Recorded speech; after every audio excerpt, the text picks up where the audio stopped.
Breaking news at this hour, a wildfire spreading quickly in high winds up near Loon Lake. This is being called the Shore Acres fire right now. We're told it's burned about 8 to 10 acres. Multiple structures, though, were threatened.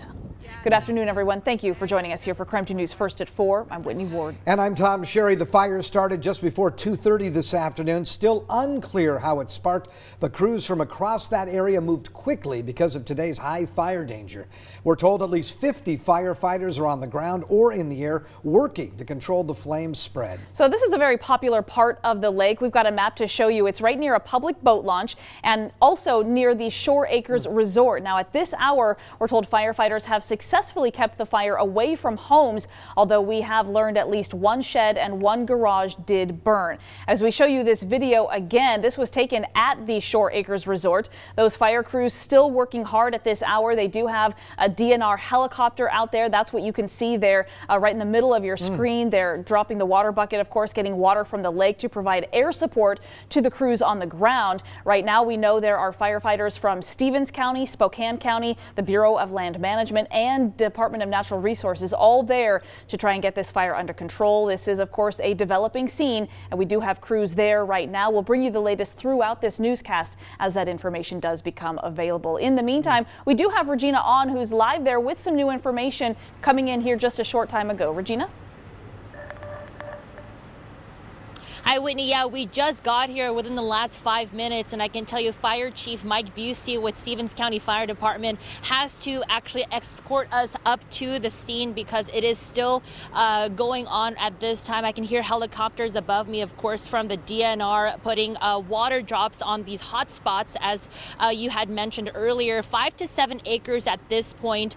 And with the winds and the weather that we're seeing today, again, it is kind of not 100% contained at this time, so they're working on that. Like you mentioned, several firefighters from Stevens County and also from Spokane and the DNR out here to help relieve that. Again, we are still here in the beginning part of going up to the area, which at this time is Loon Lake. I'll just step aside for a second just to show you guys the way up to Mount Moriah Way, Shore Acres Road, and Loon Lake.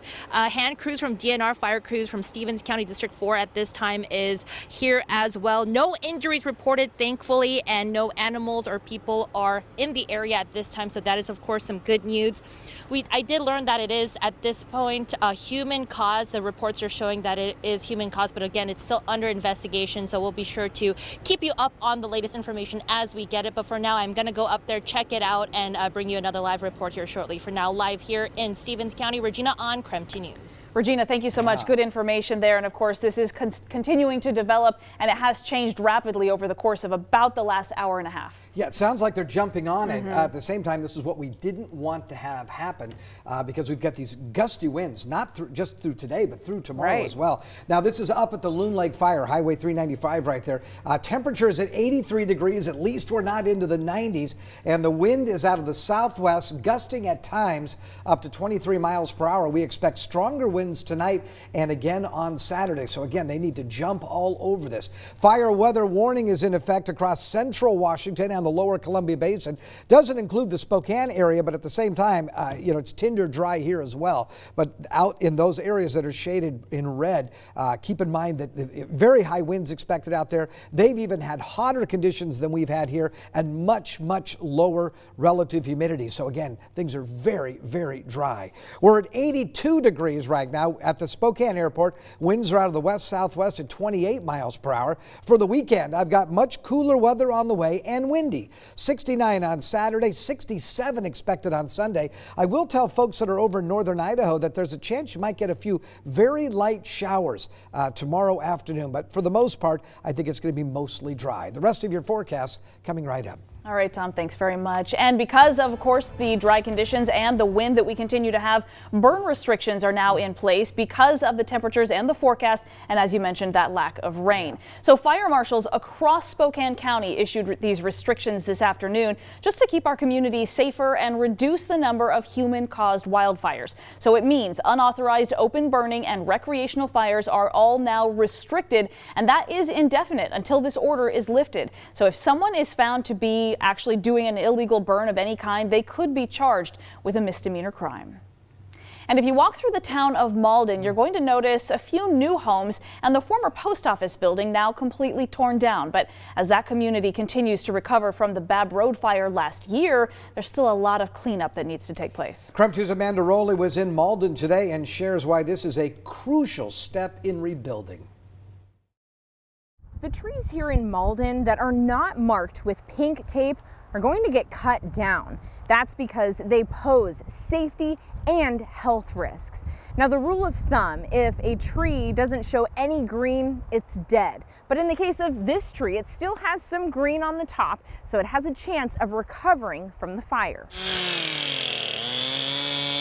If the dead trees don't get cleared, they become a hazard that would cause more damage to the town. As many as 1,000 dead trees have been identified in Malden, and that's only on public property.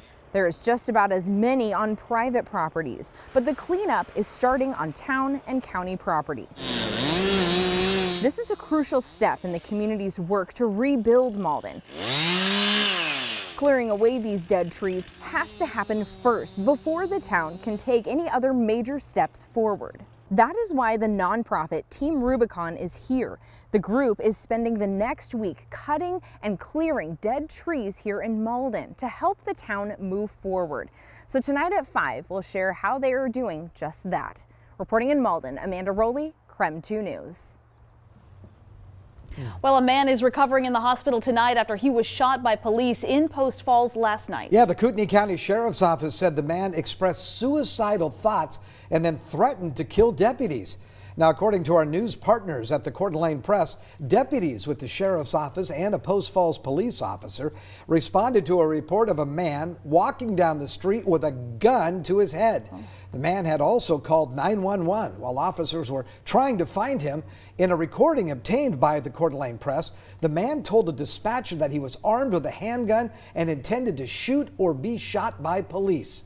When deputies finally found him in the area of Elm Road and Riverbend Avenue, that's when the shooting occurred.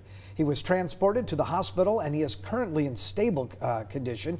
Idaho State Police have taken over this investigation. And 2 weeks ago, we told you about 5 people in Kootenai County who died from suspected fentanyl overdoses. Well, now, Kootenai County Sheriff's deputies tell us there have now been 2 more overdoses. Kids in school, you have soccer moms, you have medical professionals, people that get hooked on it because they had a medical need for it, they were prescribed it, and it kind of spiraled out of control. So the sheriff's office says the scariest part about illicit fentanyl is that there is no quality control, meaning that within the same batch of pills, one could have no amount of the drug and another pill could have a deadly dose. Plus, of course, it is nearly impossible to tell which drugs are real and which are counterfeit. Drug dealers and traffickers often cut different drugs with fentanyl because the synthetic opioid is incredibly cheap and pretty much anyone can make it.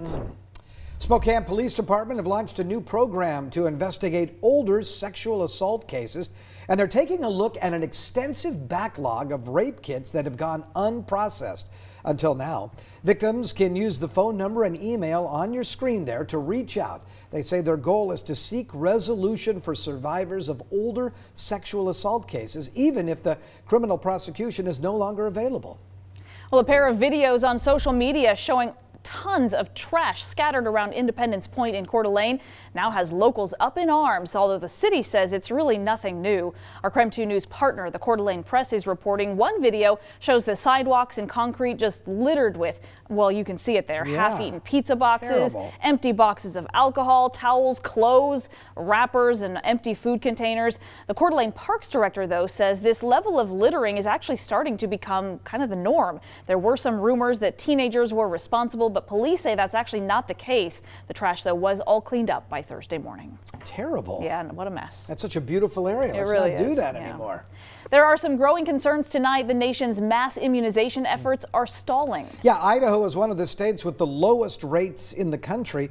The pace of COVID-19 vaccinations has slowed in recent weeks, especially in the southern United States. States like Mississippi, Louisiana, and Alabama have some of the lowest percentages of adults who've received at least 1 dose. They're far behind states with the highest vaccination rates, which are Vermont, Hawaii, and Massachusetts.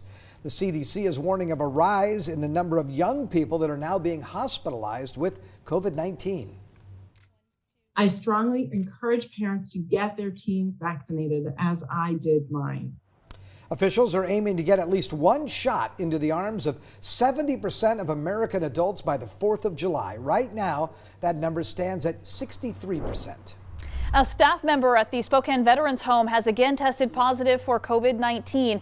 The Department of Veterans Affairs says all of the residents and staff who were in contact with that staff member have tested negative so far. They're working now with the regional health district, and they'll continue testing there on site. The facility has had multiple outbreaks since the beginning of this pandemic.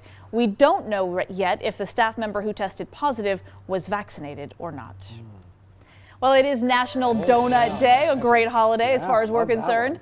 After the break, we stopped by some local donut shops this morning, including a new one in Spokane Valley that just opened today. We'll be right back.